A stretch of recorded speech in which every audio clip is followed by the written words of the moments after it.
साथीहरु च्याउ चाहिँ यस्तो उम्रेको रहेछ मैले चाहिँ अघि छेउतिर मात्रै हेर्दै थिएँ नि त यहाँ हेर्नुस् त च्याउ झरी च्याउ चाहिँ यस्तो पाराले उम्रेको छ माछको मुनि चाहिँ अब म चाहिँ टिप्ने यो सबै च्याउहरु चाहिँ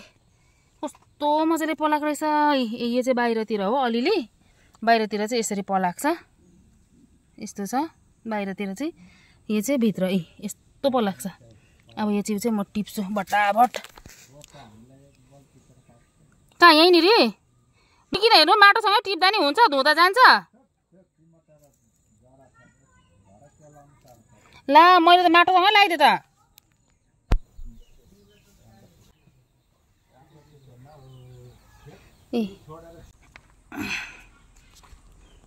अहिले टिपेर देखाउँछु ल म